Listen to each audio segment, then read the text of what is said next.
The prologue. I will proclaim to the world the deeds of Gilgamesh. This was the man to whom all things were known. This was the king who knew the countries of the world. He was wise. He saw mysteries and knew secret things. He brought us a tale of the days before the flood. He went on a long journey, was weary, worn out with labor. Returning, he rested. He engraved on a stone the whole story. Some familiarity there already. When the gods created Gilgamesh, they gave him a perfect body. Shamash, the glorious sun, endowed him with beauty. Adad, the god of the storm, endowed him with courage. The great gods made his beauty perfect, surpassing all others, terrifying like a great wild bull.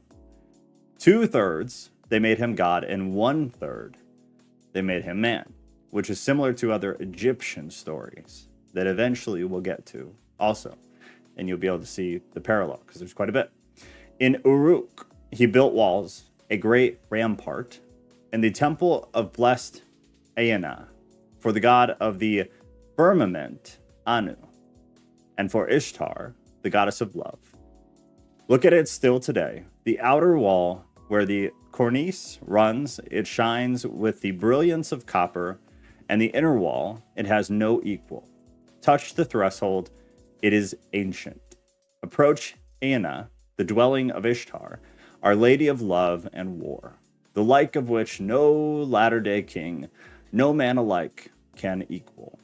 Climb upon the wall of Uruk, walk along it, I say, regardless the foundation, terrace, and examine the masonry. It is not burnt brick. Is it not burnt brick and good? The 7 sages laid the foundation. Hey, Tampa.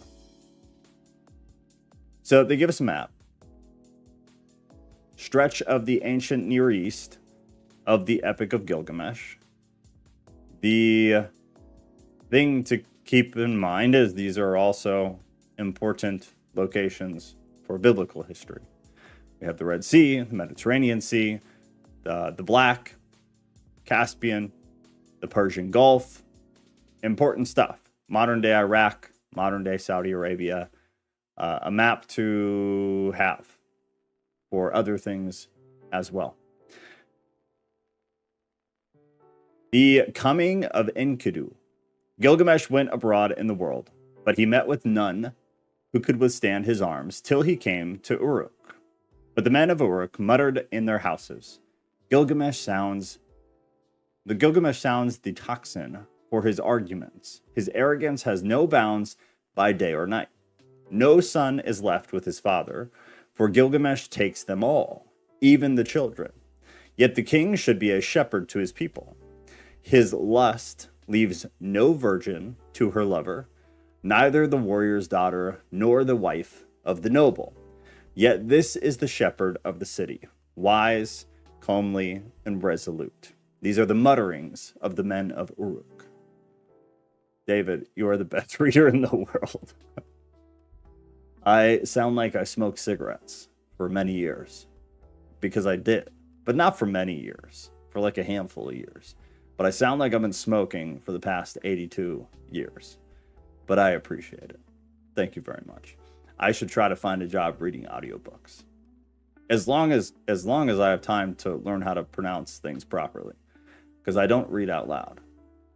It's never been something I've really done until you guys. The mutterings of the Uruk people. We don't have phone books anymore. No, we don't. Those are the good old days when you had to actually look in a phone book to call a company. The kids will never know. The kids will never know. They just get to Google something and then call. And all these choices, man. The phone book, it's like if you were in the phone book, you were getting business. If you were not in the phone book, you didn't really exist. Word of mouth only? Good luck. Good luck. I remember when the phone book would come, when the salespeople would come. Because you could get the coupons along with the phone book back in the day. And so they'd try to sell you that. Now they're just trying to sell you solar. The gods heard their lament. The gods of heaven cried to the Lord of Uruk, to Anu, the god of Uruk. A goddess made him strong as a savage bull. None can withstand his arms.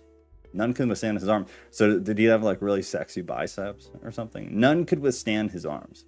No son is left with his father, for Gilgamesh takes them all. In the previous paragraph, they're talking about how Gilgamesh takes the daughters and the children. Now Gilgamesh takes them all, the sons included. And is this the king, the shepherd of his people? His lust leaves no virgin to her love, neither the warrior's daughter nor the wife of the noble. They're reiterating here. When Anu had heard their lamentation, the gods cried to Aruru, the goddess of creation. You made him, O Aruru. Now create his equal. Let it be as like him as his own reflection, his second self, stormy heart for stormy heart. Let them contend together and leave Uruk in quiet. So make a deity that will oppose him in likeness, so they can get the heck out of Uruk and leave everybody alone. Quit taking the children. So the goddess conceived an image in her mind, and it was the stuff of Anu of the firmament. She dipped her hands in the water and pinched off clay. She let it fall in the wilderness, and noble Enkidu was created. There was virtue in him of the god of war, of Ninurut, Ninurta himself, Ninurta. His body was rough. He had long hair like a woman's. It waved like the hair of Nisaba, which was the goddess of corn. His body was covered with matted hair, like Samugan's, the god of cattle. He was innocent of mankind. He knew nothing of the cultivated land. Enkidu ate grass in the hills with the gazelle and lurked with wild beasts at the waterholes. He had joy of the water with the herds of wild game. But there was a trapper who met him one day face to face at the drinking hole, where the wild game had entered his territory. On 3 days, he met him face to face, and the trapper was frozen with fear. He went back to his house with the game that he had caught, and he was dumb, benumbed with terror. His face was altered like that of one who has made a long journey. With awe in his heart, he spoke to his father. Father, there is a man, unlike any other, who comes down from the hills.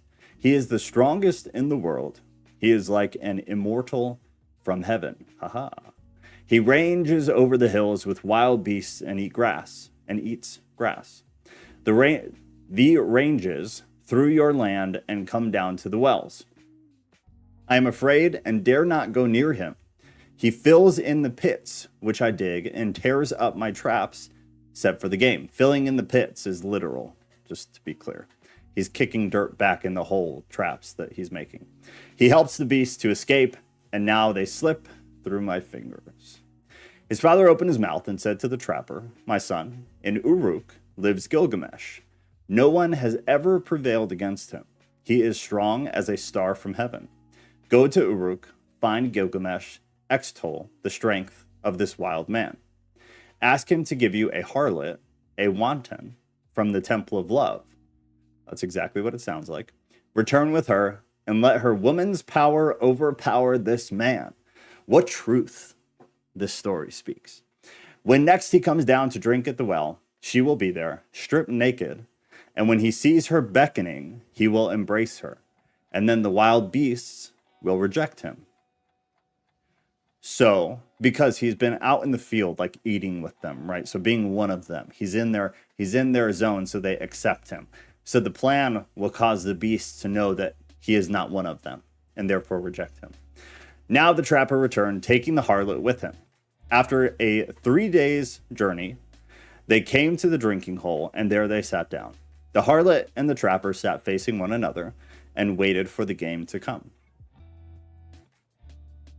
For the first day and for the second day, the two sat waiting. But on the third day, the herds came. They came down to drink, and Enkidu was with them. The small wild creatures of the plains were glad of the water, and Enkidu with them, who ate grass with the gazelle and was born in the hills. And she saw him, the savage man, come from far off in the hills. The trapper spoke to her. There he is. Now, woman, make your breasts bare. Have no shame. Do not delay, but welcome his love. Let him see you naked. Let him possess your body. When he comes near, uncover yourself and lie with him. Teach him, the savage man, your woman's art. For when he murmurs love to you, the wild beasts that shared his life in the hills will reject him. She was not ashamed to take him. She made herself naked and welcomed his eagerness. As he lay on her murmuring love, she taught him the woman's art. For 6 days and 7 nights they lay together, for Enkidu had forgotten his home in the hills. But when he was satisfied, he went back to the wild beasts. Then when the gazelle saw him, they bolted away. When the wild creatures saw him, they fled. Enkidu would have followed, but his body was bound, as though with a cord. His knees gave way when he started to run. His swiftness was gone.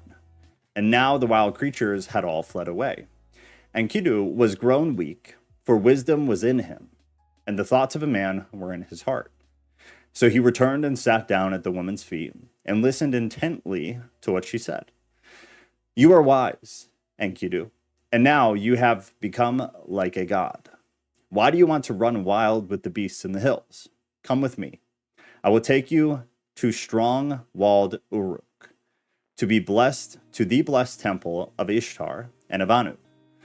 Of love and of heaven, there Gilgamesh lives, who is very strong, and like a wild bull, he lords it over men. When she had spoken, Enkidu was pleased. He longed for a comrade, for one who would understand his heart. By art, do they mean psychological manipulation? Keep that in the back of your head. Because, yeah, there are a few things that I'm curious what you guys, like, what your take is on it.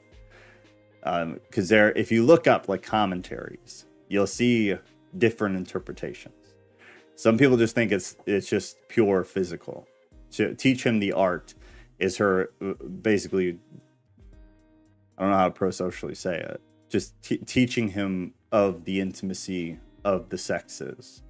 But others, yes, will say what you said, that it's their psychological kind of tie that they get over men due to the use of their body.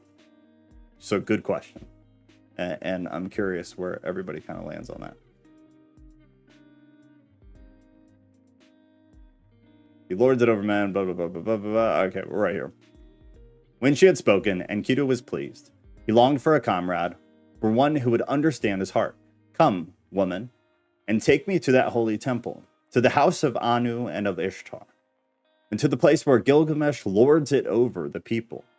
I will challenge him boldly. I will cry out aloud in Uruk. I am the strongest here. I have come to change the old order. I am he who is born in the hills. I am he who is strongest of all. Okay, so also might mean seduce. Right, that's another interpretation. Good. My argument for that, though, is that the author explained more than enough to put the seduction already in there. So the art of the woman does seem like an additional detail. But you could make the argument. You could make the argument. She's a seducer, a seductress, blah, blah, blah, a temptress. She was initially, at least. Her job initially was to be that. Was she actually that? Big picture. Time will tell. She said, let us go and let him see your face. I know very well where Gilgamesh is in great Uruk. Oh, Enkidu. There all the people are dressed in their gorgeous robes. Every day is a holiday. The young men and the girls are wonderful to see. How sweet they smell. All the great ones are roused from their beds. Oh, Enkidu, you who love life, I will show you Gilgamesh, a man of many moods. You shall look at him well in his radiant manhood. His body is perfect in strength and maturity. He never rests by night or day. He is stronger than you, so leave your boasting. Shamash, the glorious sun, has given favor to Gilgamesh, and Anu of the heavens, and Enlil, and Ea. The wise has given him deep understanding. I tell you, even before you have left the wilderness, Gilgamesh will know in his dreams that you are coming. So she knows how to work it. She has riz. Yes, that's the word now. That's the word now. The riz. Do girls have riz, though? I thought it was like a guy thing. I thought that was like charming. But I'm very much out of the picture, so I don't know. I don't feel like I've ever heard it in context of a woman, though. Now Gilgamesh got up to tell his dream to his mother. Did I skip something? No. Okay. Now Gilgamesh got up to tell his dream to his mother, Ninsun, one of the wise gods. Mother, last night I had a dream. I was full of joy. The young heroes were round me, and I walked through the night under the stars of the firmament. And one, a meteor of the stuff of Anu, fell down from heaven. I tried to lift it, but it proved too heavy. All the people of Uruk came round to see it. The common people jostled, and the nobles thronged to kiss its feet. And to me, its attraction was like the love of a woman. They helped me. I braced my forehead, and I raised it with thongs and brought it to you. And you yourself pronounced it my brother. Then Ninsun, who is well beloved and wise, said to Gilgamesh, this star of heaven, which descended like a meteor from the sky, which you tried to lift, but found too heavy. When you tried to move it, it would not budge, and so you brought it to my feet. I made it for you, a golden spur, and you were drawn as though to a woman. This is the strong comrade, the one who brings help to his friend in his need. He is the strongest of wild creatures, the stuff of Anu, born in the grasslands, and the wild hills reared him. When you see him, you will be glad. You will love him as a woman, and he will never forsake you. This is the meaning of the dream. Gilgamesh said, Mother, I dreamed a second dream. In the streets of strong-walled Uruk, there lay an axe. The shape of it was strange, and the people thronged round. I saw it and was glad. I bent down, deeply drawn towards it. I loved it like a woman and wore it at my side. Ninsun answered, that axe which you saw, which drew you so powerfully like love of a woman, that is the comrade whom I give you. And he will come in his strength like one of the hosts of heaven. He is the brave companion who rescues his friend in necessity. Gilgamesh said to his mother, a friend, a counselor has come to me from Enlil, and now I shall befriend and counsel him. So Gilgamesh told his dreams, and the harlot retold them to Enkidu.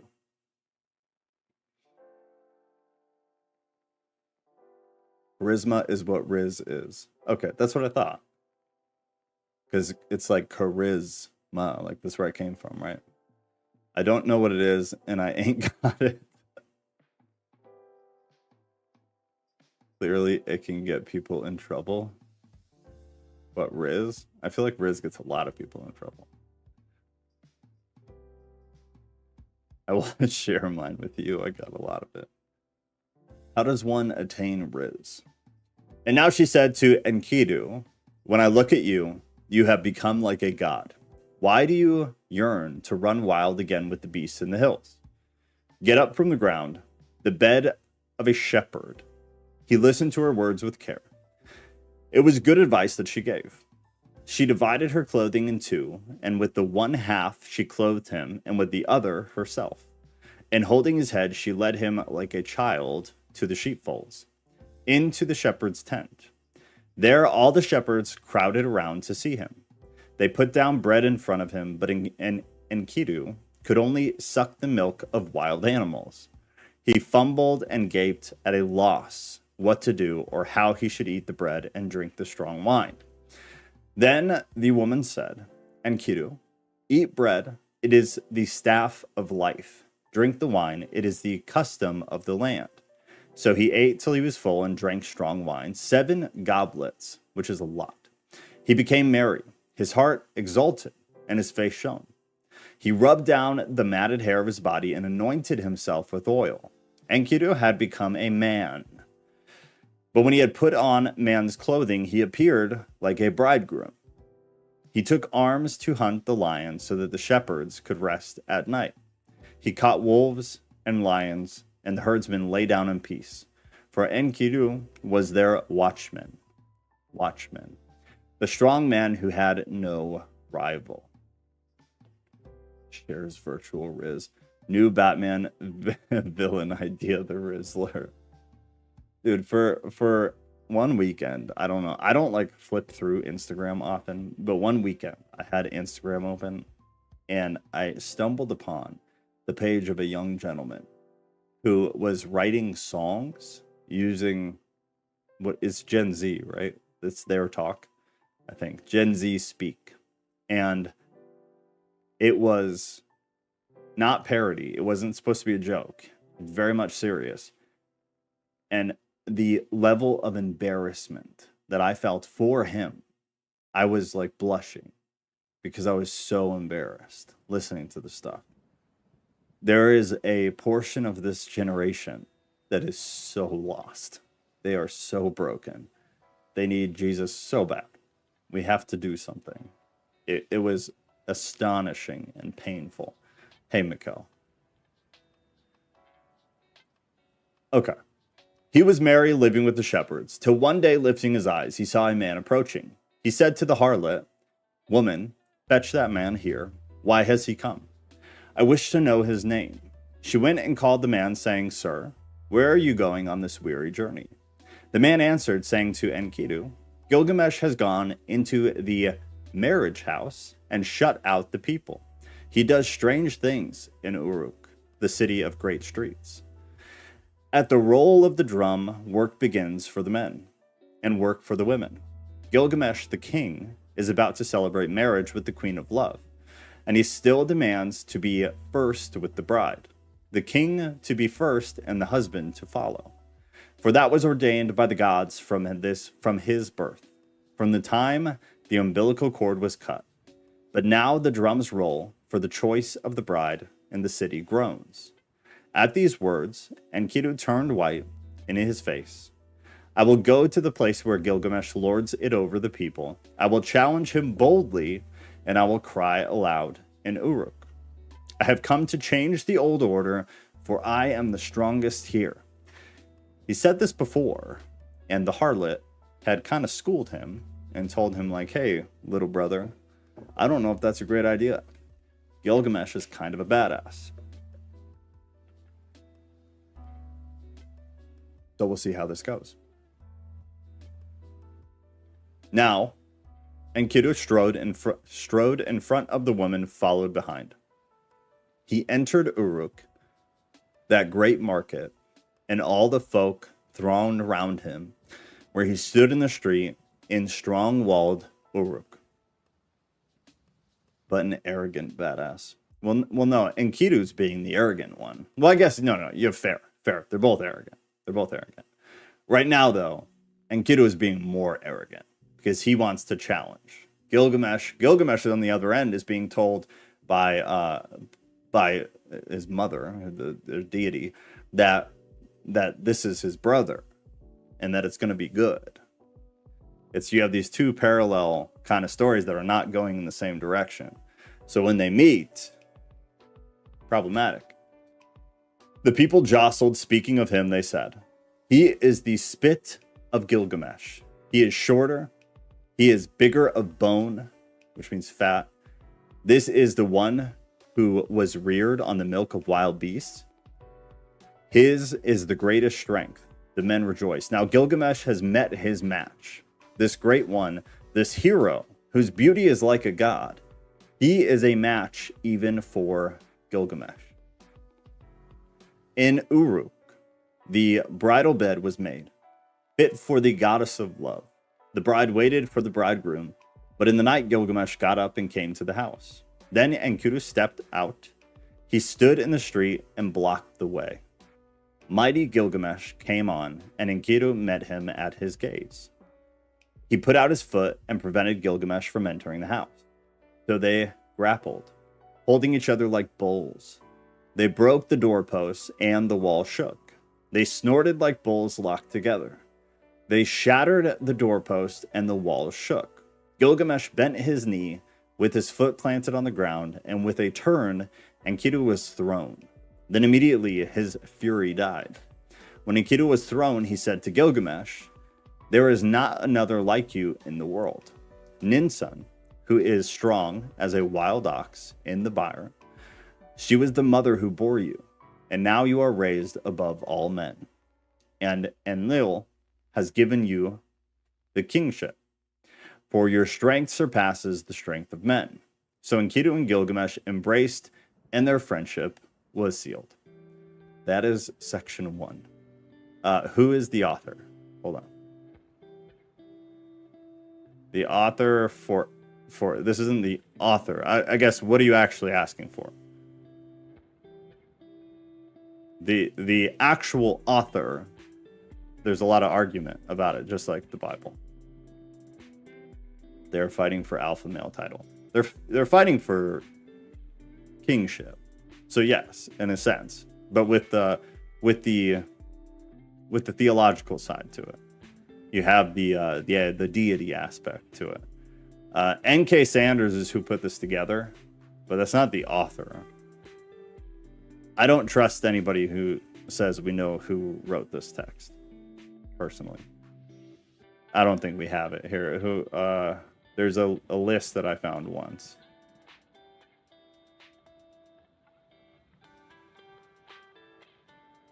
Yeah, so here, I'll put it in here. There's a priest that it's attributed to. I'm not 100% on it and I can't tell you why. I'd have to look again. But when I was super into Mesopotamian literature, I obviously went down the rabbit hole of authorship for this and their creation story and a few other things. I was never satisfied. I felt like there wasn't enough to prove it. But that is who it's commonly attributed to.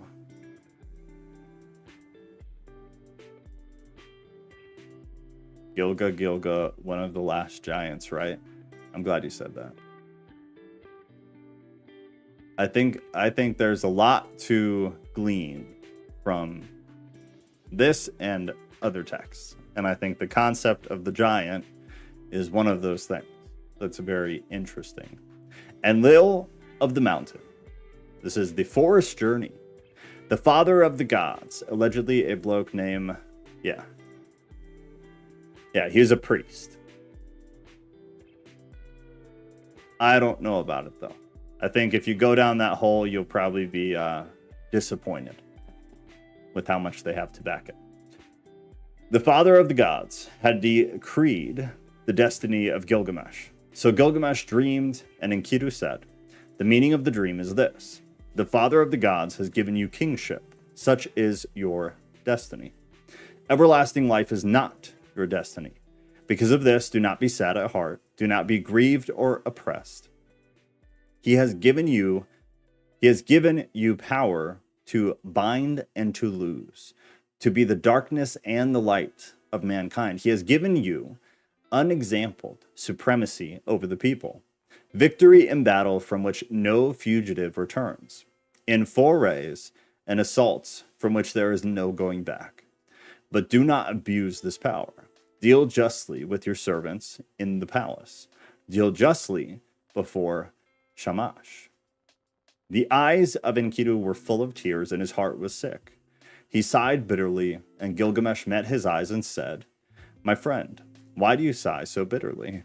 But Enkidu opened his mouth and said, "I am weak. My arms have lost their strength. The cry of sorrow sticks in my throat. I am oppressed by idleness." It was then that the Lord Gilgamesh, that's the first time you get that, the title with Gilgamesh. It was then that the Lord Gilgamesh turned his thoughts to the country of the living, on the land of cedars, and the Lord Gilgamesh reflected. He said to his servant Enkidu, "I have not established my name stamped on the bricks, as my destiny decreed. Therefore, I will go to the country where the cedar is felled. I will set up my name in the place where the names of famous men are written, and where no man's name is written yet, I will rise a monument to the gods. Because of the evil that is in the land, we will go to the forest and destroy the evil. For in the forest lives Humbaba. There it is. Humbaba, whose name is Hugeness, a ferocious giant. But Enkidu sighed bitterly and said, when I went with the wild beasts ranging through the wilderness, I discovered the forest. Its length is 10,000 leagues in every direction. And Lil has appointed Humbaba to guard it and armed him in sevenfold terrors. Terrible to all flesh is Humbaba. Gilgamesh, Prince of Sumer. Rhymes with Bel Air.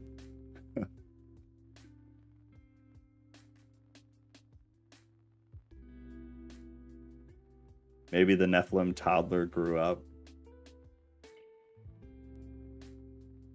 17 feet tall, what? Oh, how tall is Gilgamesh? Got it. Prince of Bel Air.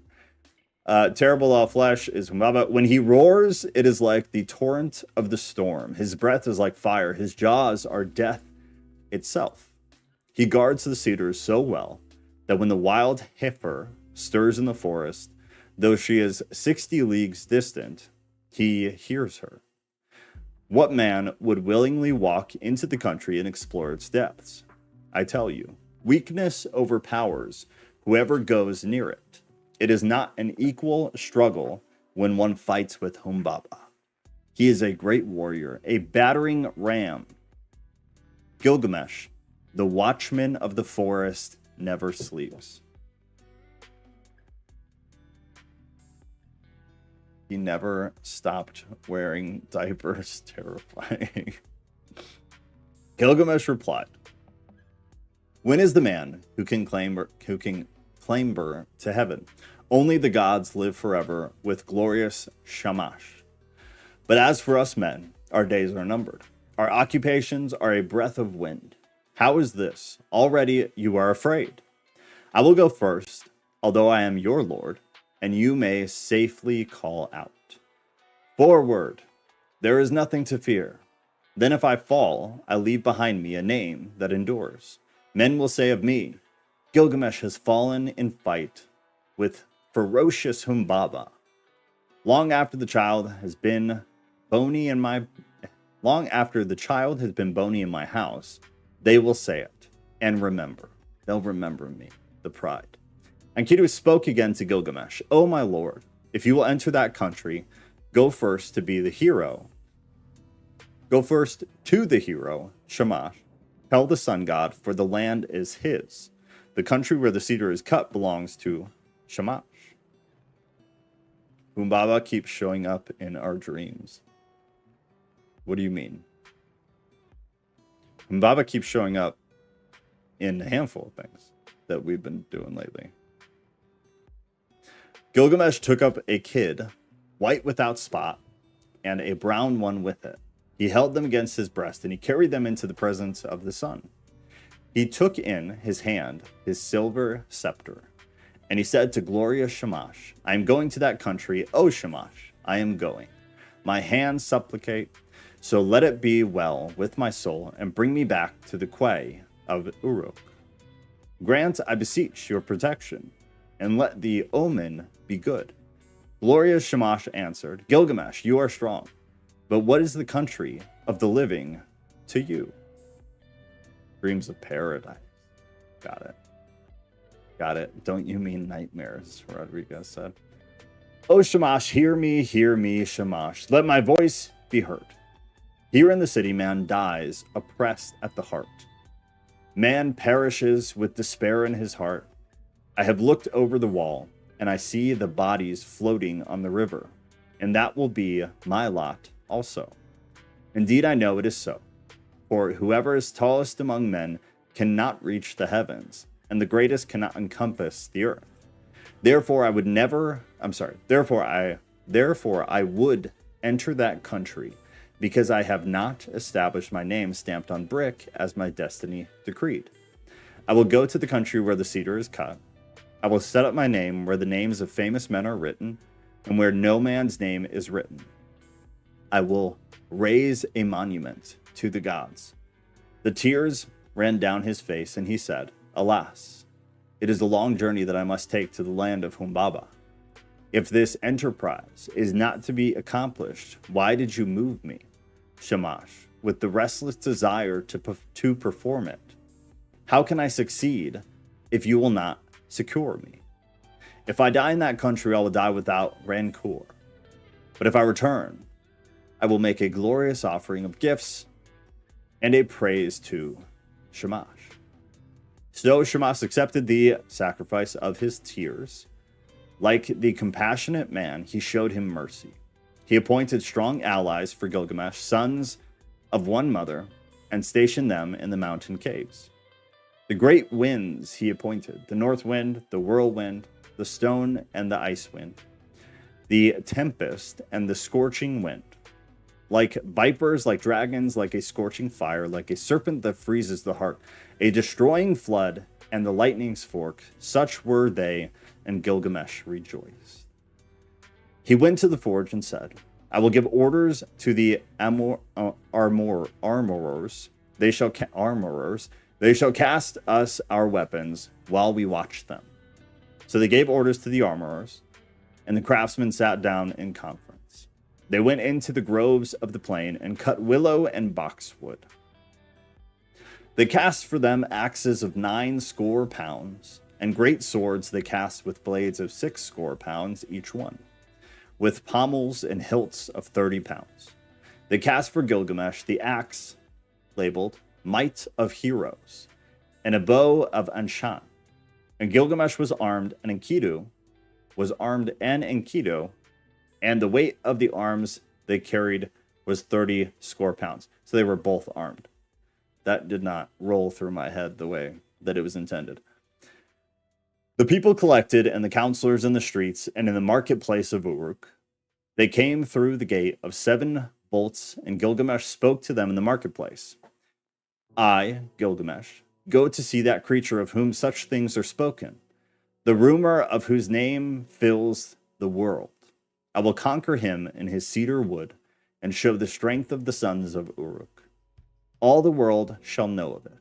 I am committed to this enterprise, to climb the mountain, to cut down the cedar, and to leave behind me an enduring name.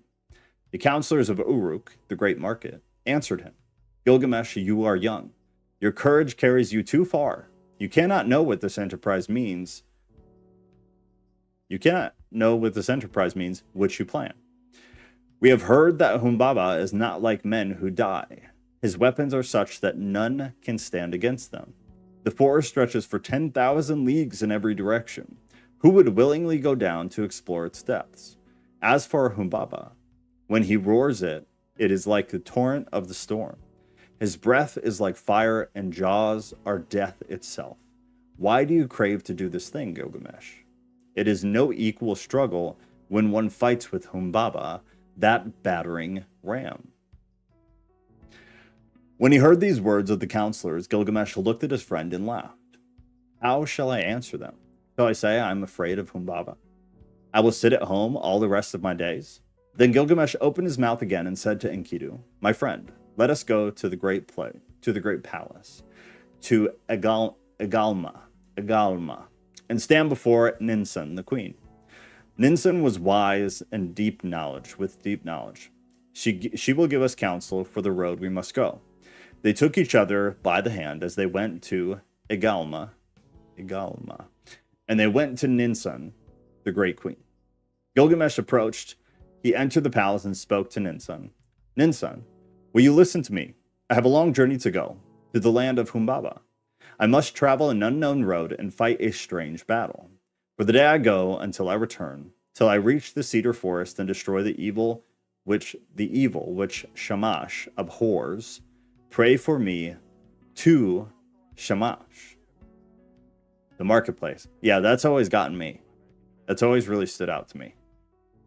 I'm glad you said that. Mikkel said the marketplace, which every time I read this, it always is like a sore thumb to me. Up here. To the people collected in the counselors in the streets and in the marketplace of Uruk. And then when they were explaining Uruk, So the counselors of Uruk, the great market, answered him. What is it? What is the great market?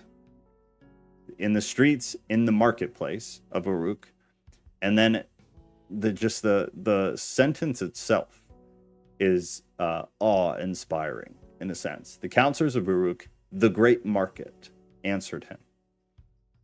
The market of Uruk. I wonder if anybody has theories. It's always bugged me, and I have my own.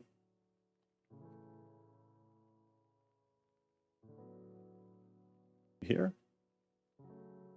Pray for me to Shamash. Okay, we're right here. Ninsun went into her room and put on a dress becoming to her body. She put on jewels to make her breasts beautiful. She placed a tiara on her head, and her skirts swept the ground. Then she went up to the altar of the sun. Standing upon the roof of the palace, she burnt incense and lifted her arms to Shamash as the smoke ascended. O Shamash, why did you give this restless heart to Gilgamesh, my son? Why did you give it? You have moved him, and now he sets out on a long journey to the land of Humbaba, to travel an unknown road and fight a strange battle. Therefore, from the day that he goes till the day he returns, until he reaches the cedar forest, until he kills Humbaba and destroys the evil thing which you, Shamash, abhor, do not forget him, but let the dawn, Aya, your dear bride, remind you always. And when the day is done, give him to the watchman of the night to keep him from harm. Give him to the watchman of the night to keep him from harm. Then Ninsun, the mother of Gilgamesh, extinguished the incense, and she called to Enkidu with this exhortation. Strong Enkidu, you are not the child of my body, but I will receive you as my adopted son. You are my other child, like the foundlings they bring to the temple. Serve Gilgamesh as a foundling serves the temple and the priestess who reared him. In the presence of my woman, any votaries and hierophants, I declare it. Then she placed the amulet for a pledge around his neck, and she said to him, I entrust you, my son, bring him back to me safely. And now they brought to them the weapons. So now the weapons come. All preparation to go to the forest. They put in their hands the great swords and their golden scabbards, and the bow and the quiver. Gilgamesh took the axe, he slung the quiver from his shoulder, and the bow of Anshan, and buckled the sword to his belt. And so they were armed and ready for the journey. Now all the people came and pressed on them and said, when will you return to the city? The counselors blessed Gilgamesh and warned him, do not trust too much in your own strength. Be watchful, restrain your blows at first. The one who goes in front protects his companion. The good guide who knows the way guards his friend. The good guide who knows his way guards his friend. Let Enkidu lead the way. He knows the road to the forest. He has seen Humbaba and is experienced in battle. Let him press first into the passes. Let him be watchful and look to himself. Let Enkidu protect his friend and guard his companion, and bring him safe through the pitfalls of the road. We, the counselors of Uruk, entrust our king to you. O Enkidu, bring him back safely to us. Again Gilgamesh said, may Shamash give you your heart's desire. May he let you see with your eyes the thing accomplished which your lips have spoken. May he open a path for you where it is blocked, and a road for your feet to tread. May he open the mountains for your crossing, and may the night time bring you the blessings of night. And Lagulbanda,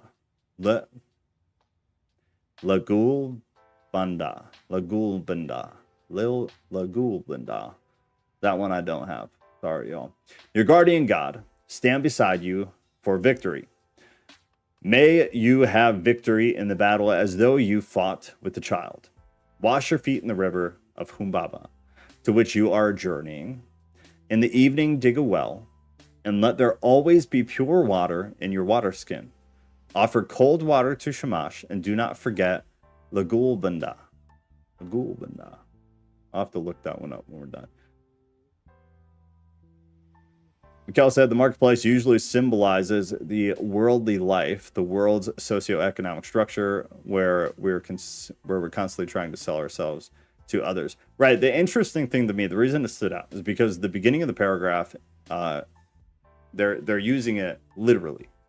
So they're talking about the literal marketplace, because that would be where they would meet to do this. Just like in the Bible, when messages were taken to people at cities. Like after the two brothers in Genesis, when they had made the deal, and the people who had committed the sin against the daughter, the thing I don't want to say, the essay, and they went back to their people at the town, they met them all at the gate. At the gate usually means the marketplace, because this would be where everybody would gather. It's where trade would happen. It's where everybody would be. And the New Testament, it's like that's where a lot of the preaching happened, would be at the marketplace. So the reason I find it interesting is because in the beginning of that one paragraph that I was referring to, it's literal. So they're talking about the literal marketplace. And then later in the paragraph, it's in the context, in my opinion, what Mikkel's talking about, where it's more symbolic. There's a symbolic reference to those people, the counselors. It's interesting. And it's not the only time it happens. Mikkel said, reminds me of Jesus at the temple wreaking havoc. That was a marketplace in Gospels. Right. It's the marketplace is always really, really interesting with a lot of this old ancient Near East literature, because you have to delineate between, like, because there was a real marketplace and it was a really, really popular place. So there's a lot of writing about it and there's a lot of references to it. But then it is often used in a symbolic manner too. It's interesting. It always stands out to me. I think it always will. And I think it's something people just read past and they don't really think for more than half a second, like, oh, maybe this specific reference wasn't literal. Then Enkidu opened his mouth and said, forward, there is nothing to fear. Follow me, for I know the place where whom Baba lives, and the paths where he walks. Let the counselors go back. Here is no cause for fear. When the counselors heard this, they sped the hero on his way. Go, Gilgamesh. May your guardian god protect you on the road and bring you safely back to the quay of Uruk. After 20 leagues, they broke their fast. After another 30 leagues, they stopped for a night. 50 leagues they walked in one day. In 3 days, they had walked as much a journey of a month and 2 weeks. In 3 days, a month and 2 weeks, they crossed 7 mountains before they came to the gate of the forest. Excuse me. Then Enkidu called out to Gilgamesh, do not go down into the forest. When I opened the gate, my hand lost its strength. Gilgamesh answered him, dear friend, do not speak like a coward. Have we got the better of so many dangers and traveled so far to turn back at last? You, who are tried in wars and battle, hold close to me now, and you will feel no fear of death. Keep beside me, and your weakness will pass. The trembling will leave your hand. Would my friend rather stay behind? No. We will go down together into the heart of the forest. Let your courage be roused by the battle to come. Forget death and follow me, a man resolute in action, but one who is not foolhardy. When two go together, each will protect himself and shield his companion. And if they fall, they leave an enduring name. Nietzsche also goes to the marketplace where he denounces we killed God. What was that in? What text was that? Yeah, what text was that? Okay, so they're getting close. How much we got here? Well, we got a good bit still. Together they went down into the forest and they came to the green mountain. There they stood still. They were struck dumb. They stood still and gazed at the forest. They saw the height of the cedar. They saw the way into the forest and the track where Humbaba was used to walk. That's a weird way to say that. The track where Humbaba was used to walk, where he was walking, the path. He had cut path. The way was broad and the going was good. They gazed at the mountain of cedars, the dwelling place of the gods and the throne of Ishtar. The hugeness of the cedar rose in front of the mountain. Its shade was beautiful, full of comfort. Mountain and glade were green with brushwood. There Gilgamesh dug a well before the setting sun. He went up the mountain and poured out fine meal on the ground and said, O mountain, dwelling of the gods, bring me a favorable dream. Then they took each other by the hand and lay down to sleep. And the sleep that flows from the night lapped over them. Gilgamesh dreamed, and at midnight sleep left him. And he told his dream to his friend, Enkidu. What was it that woke me if you did not? My friend, I have dreamed a dream. Get up, look at the mountain precipice. The sleep that the gods sent me is broken. Ah, my friend, what a dream I have had. Terror and confusion. I seized hold of a wild bull in the wilderness. It bellowed and beat up the dust till the whole sky was dark. My arm was seized and my tongue bitten. I fell back on my knee. Then someone refreshed me with water from his water skin. Enkidu said, Dear friend, the god to whom we are traveling is no wild bull, though his form is mysterious. That wild bull which you saw is Shamash, the protector. In our moment of peril, he will take our hands. The one who gave water from his water skin, that is your own god, who cares for your good name, your Lagulbanda. United with him, together we will accomplish a work, the fame of which will never die. United with him, together we will accomplish a work, the fame of which will never die. Gilgamesh said, I dreamed again. We stood in a deep gorge of the mountain, and beside it, we two were like the smallest of swamp flies. And suddenly the mountain fell. It struck me and caught my feet from under me. Then came an intolerable light blazing out, and in it was one whose grace and whose beauty were greater than the beauty of this world.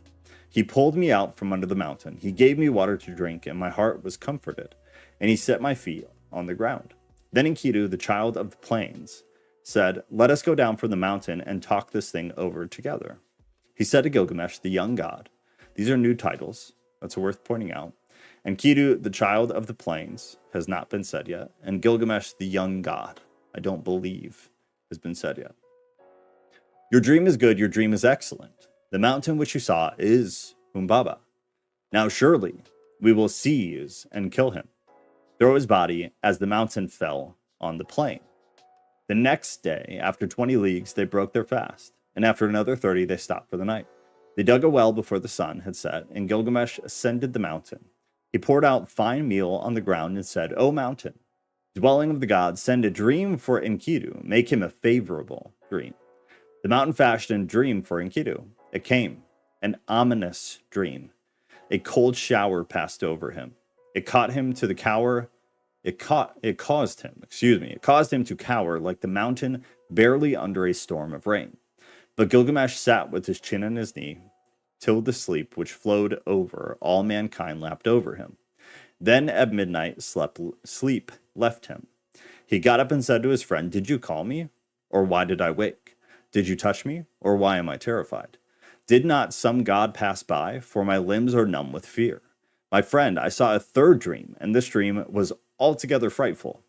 The heavens roared, and the earth roared again.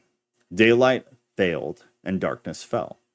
Lightnings flashed, fire blazed out, the clouds lowered, they rained down death. Then the brightness departed, the fire went out, and all was turned to ashes fallen about us. Let us go down from the mountain and talk this over, and consider what we should do. When they came down from the mountain, Gilgamesh seized the axe in his hand. He felled the cedar. When Humbaba heard the noise far off, he was enraged. He cried out, Who is this that has violated my woods and cut down my cedar? But glorious Shamash called to them out of the heaven, Go forward, do not be afraid. But now Gilgamesh was overcome by weakness, for sleep had seized him suddenly. A profound sleep held him. He lay on the ground, stretched out speechless, as though in a dream. Sounds like sleep paralysis. When Enkidu touched him, he did not rise. When he spoke to him, he did not reply. O Gilgamesh, lord of the plain of Kulab, the world grows dark. The shadows have spread over it. Now is the glimmer of dusk. Shamash has departed. His bright head is quenched in the bosom of his mother, Ningao. O Gilgamesh, how long will you lie like this, asleep? Never let the mother who gave you birth, be forced in mourning into the city square. It's all happening, and we're about out of time. I'm considering stopping here for the week. Let me see where the next one starts.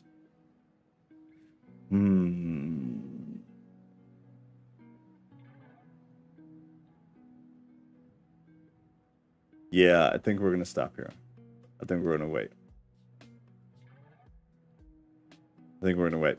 So we actually did really good. We're on 15 out of realistically like 30.